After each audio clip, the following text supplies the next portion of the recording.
Il faut être lucide, il faut être. Sinon, les ambitions, comme je l'avais dit en début de saison, c'est pas de la com, hein, c'est ce qu'on ressent, ce qu'on veut faire. Et évidemment, on veut faire mieux que ce qu'on a fait à Bordeaux. Donc après, c'est pas de catastrophisme non plus. On fait un match nul. Bon, on n'a pas.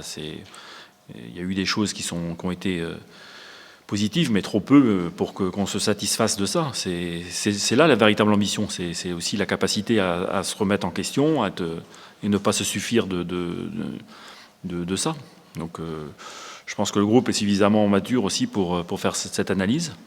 Maintenant, ça se fait dans la sérénité. Il n'y a pas lieu non plus de paniquer, mais et puis des retours aussi de joueurs qui sont bien sûr vus très, très positivement. Donc on va retrouver un groupe qui sera plus compétitif, parce que même la semaine dernière, on savait bien que Marcus Coco et Ludovic Blas avaient un seul entraînement dans les jambes après un mois d'interruption, donc on ne peut pas partir comme ça. Donc maintenant, ça va au fil des semaines, et on va retrouver un effectif aussi plus conséquent, et j'espère qu'il arrivera aussi à être plus ambitieux dans le jeu et être plus concret dans ce qu'on fait. Le jeu, c'est le mouvement, donc j'ai eu l'occasion de le dire pendant toute la préparation. C'est un groupe qui est appliqué, qui est appliqué dans l'organisation, appliqué dans la construction du jeu. On ne fait pas n'importe quoi, et on l'a vu encore à Bordeaux. Maintenant, on ne peut pas être compétitif si on ne met pas de l'intensité et du rythme dans ce qu'on fait. Et c'est à ce niveau-là qu'on est déficient. Et en termes de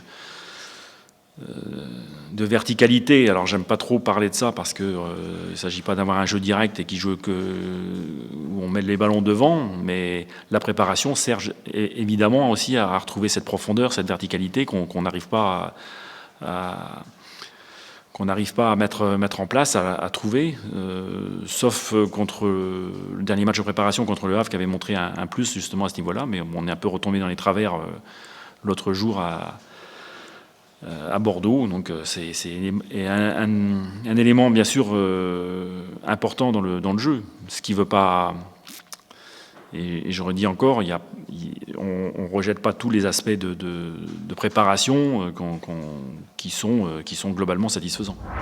Déjà, ce qui s'est passé à la Beaujoire il y a 6 mois, on l'a oublié. Hein. Il y a eu tellement de choses depuis que on va pas se formaliser là-dessus. Pas de souvenirs particulier. Il y a eu tellement de choses, de péripéties depuis. Ensuite, l'adversaire, évidemment, 4-0,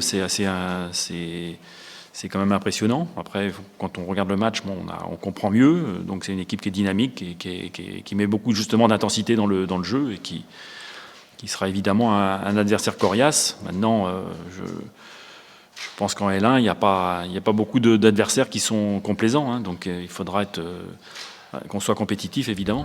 Là, par rapport à l'année dernière, je pense qu'effectivement, on a un effectif qui est plus dense, même si on n'a pas eu énormément de recrues. Mais on peut considérer aussi Marcus Coco et Fabio comme une recrue. Donc ça fait 4 joueurs, hein, en fait, en plus. Hein. Donc c'est pas négligeable.